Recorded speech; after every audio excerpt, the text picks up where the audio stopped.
ഇന്നത്തെ നമ്മുടെ വീഡിയോ എന്ന് പറയുന്നത് വിൻഡോസ് 11ൻ്റെ ഇൻസ്റ്റലേഷൻ ആണ്. ഇപ്പോൾ കറൻ്റ്ലി വിൻഡോസ് 10 യൂസ് ചെയ്യുന്നവർക്കൊക്കെ തന്നെയും ഫ്രീ അപ്ഗ്രഡേഷൻ അവൈലബിൾ ആണ്. അതുപോലെ തന്നെ നിങ്ങൾക്ക് വിൻഡോസ് 11 ഇൻസ്റ്റാൾ ചെയ്യാൻ പറ്റുമോ, അതായത് നിങ്ങളുടെ സിസ്റ്റം കമ്പാറ്റബിൾ ആണോ എന്നറിയാൻ വേണ്ടിയിട്ട് ഞാനൊരു ലിങ്ക് ഡിസ്ക്രിപ്ഷനിലിടും. അപ്പോൾ അത് യൂസ് ചെയ്തിട്ട് നിങ്ങൾക്ക് ചെക്ക് ചെയ്യാവുന്നതാണ്. അപ്പോൾ ഈ വീഡിയോയിൽ നിങ്ങൾക്ക് സ്റ്റെപ്പ് ബൈ സ്റ്റെപ്പ് പ്രൊസീജിയേഴ്സ് കാണാം. അപ്പോൾ നമുക്ക് സ്റ്റാർട്ട് ചെയ്യാം. അപ്പോൾ വിൻഡോസ് 11 ഇൻസ്റ്റാൾ ചെയ്യാൻ വേണ്ടിയിട്ട് നമ്മൾ ആദ്യം നമ്മുടെ സെർച്ച് ബാറിൽ വിൻഡോസ് ഇൻസൈഡർ പ്രോഗ്രാം എന്ന് ടൈപ്പ് ചെയ്ത് കൊടുക്കണം. അപ്പോൾ ഇങ്ങനെ മേലെ വരുന്നത് നിങ്ങൾക്ക് കാണാം. അതിനുശേഷം അതൊന്ന് ക്ലിക്ക് ചെയ്ത് കൊടുക്കുക. അപ്പോൾ നമുക്ക് ഇങ്ങനെയുള്ളൊരു വിൻഡോ ആണ് കിട്ടുക. ഇതിൽ link A Windows insider account എന്ന് പറയുന്നുണ്ട്. അതായത് നമ്മളിതിൽ രജിസ്റ്റർ ചെയ്യുകയാണ് വേണ്ടത്. ഒരു അക്കൗണ്ട് ക്രിയേറ്റ് ചെയ്തിട്ട് ഓൾറെഡി നമുക്ക് അക്കൗണ്ട് ഉണ്ടെങ്കിൽ അത് യൂസ് ചെയ്തിട്ട് വെക്കാം, അല്ലെങ്കിൽ യൂസ് എ ഡിഫറെൻറ്റ് അക്കൗണ്ട് എന്നുള്ള ഓപ്ഷനാണ് നമ്മൾ എടുക്കേണ്ടത്. അപ്പോൾ ഞാനതിൽ മൈക്രോസോഫ്റ്റ് അക്കൗണ്ട് എന്ന് ക്ലിക്ക് ചെയ്ത് കൊടുത്തു, കണ്ടിന്യൂ അടിച്ചു. ദെൻ നമ്മുടെ മെയിൽ ID ടൈപ്പ് ചെയ്ത് കൊടുക്കുക.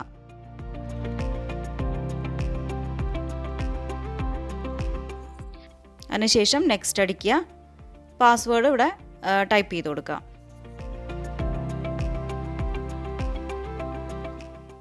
സൈൻ ഇൻ ക്ലിക്ക് ചെയ്യുക. ദെൻ ഇങ്ങനെയുള്ളൊരു മെസ്സേജ് നമുക്ക് കാണാം, യൂസ് ദിസ് അക്കൗണ്ട് എവ്രിവെയർ. അത് ഞാൻ നെക്സ്റ്റ് അടിച്ചു.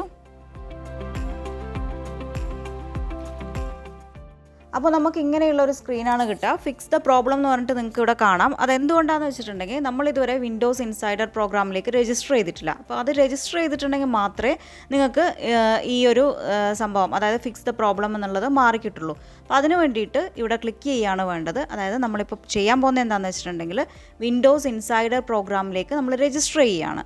അപ്പോൾ ക്ലിക്ക് ചെയ്യുക, ഫിക്സ് ദ പ്രോബ്ലം ക്ലിക്ക് ചെയ്ത് കൊടുക്കുക. നമുക്ക് കാണാം ലോഡിംഗ് എന്ന് പറഞ്ഞിട്ട് വരുന്നുണ്ട്. ഇപ്പോൾ നിങ്ങൾക്ക് കാണാം join the Windows Insider Program എന്ന് പറഞ്ഞിട്ട് വന്നിട്ടുണ്ട്. അപ്പോൾ നമ്മൾ ഇപ്പോൾ എന്താ ചെയ്യാൻ പോകുന്നതെന്ന് വെച്ചിട്ടുണ്ടെങ്കിൽ ഇൻസൈഡർ പ്രോഗ്രാമിലേക്ക് രജിസ്റ്റർ ചെയ്യുകയാണ്. അതിൽ ഓപ്ഷൻ കാണാം രജിസ്റ്റർ എന്നുള്ളത്, അത് ക്ലിക്ക് ചെയ്ത് കൊടുക്കാം.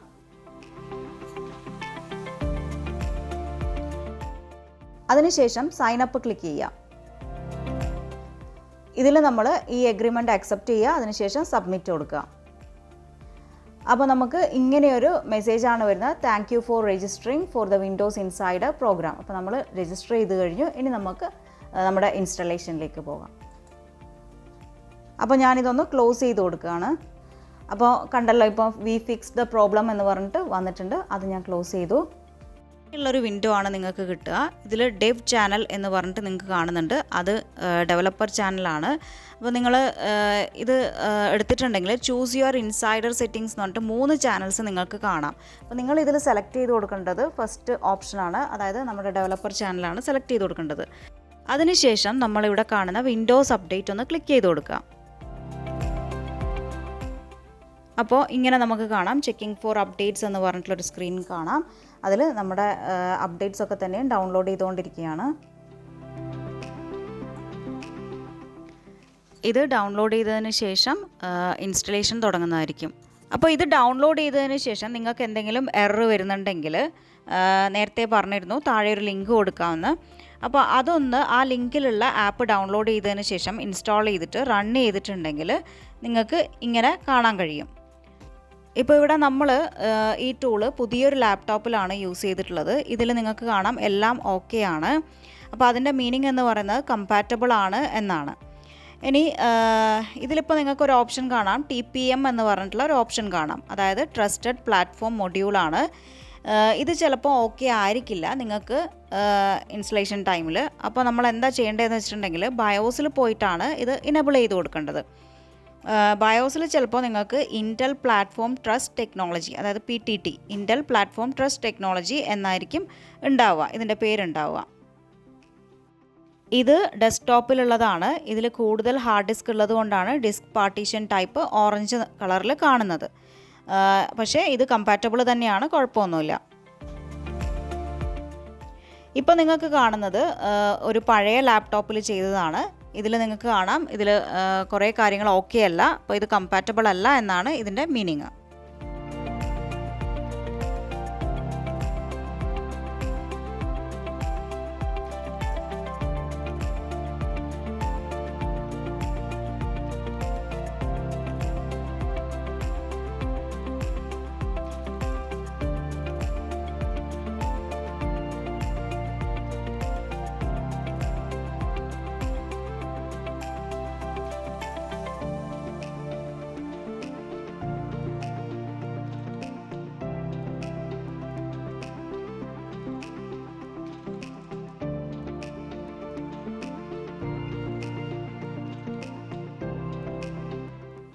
ഇപ്പോൾ നിങ്ങൾക്ക് കാണാം നമ്മുടെ ഇൻസ്റ്റലേഷൻ 100% ആയിരിക്കുകയാണ്. ഇതിൽ നമുക്ക് റീസ്റ്റാർട്ട് നൗ എന്ന് കാണുന്നുണ്ട്. അപ്പോൾ നമ്മളത് റീസ്റ്റാർട്ട് ചെയ്യാൻ പോവുകയാണ്.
അപ്പോൾ നിങ്ങൾക്ക് കാണാം നമ്മുടെ ഇൻസ്റ്റലേഷൻ കംപ്ലീറ്റ് ആയിരിക്കുകയാണ്. അപ്പോൾ ഇങ്ങനെയുള്ളൊരു വിൻഡോ ആണ് നമുക്ക് കിട്ടുന്നത്.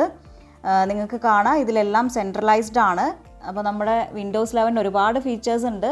വിൻഡോസ് 10 നിന്ന് ഒരുപാട് ഡിഫറൻസും അതിൻ്റെ ഫീച്ചേഴ്സും ഒക്കെ പറയാനുണ്ട്.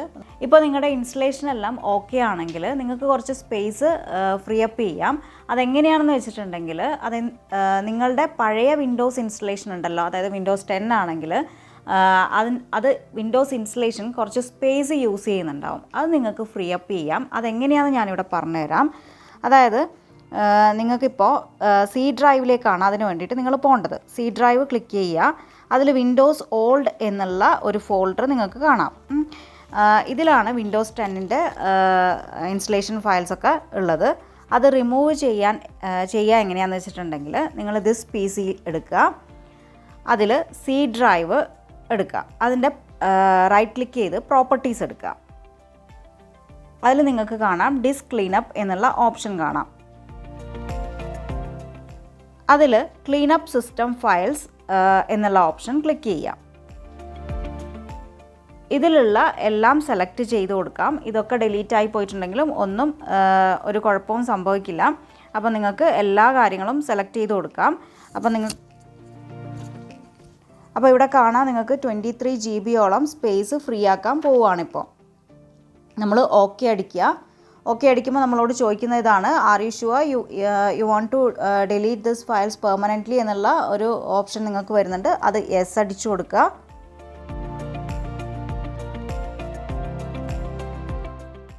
അപ്പോൾ ഈ സ്ക്രീനിൽ നിങ്ങൾക്ക് കാണാം ഇങ്ങനൊരു മെസ്സേജാണ് നമുക്ക് വരുന്നത്. അതായത് ഇത് നമ്മൾ പെർമനൻ്റ്ലി ഡിലീറ്റ് ചെയ്യുകയാണെങ്കിൽ നമുക്ക് പിന്നീട് നമ്മുടെ പ്രീവിയസ് വേർഷൻ ഓഫ് വിൻഡോസിലേക്ക് റീസ്റ്റോർ ചെയ്യാൻ പറ്റില്ല.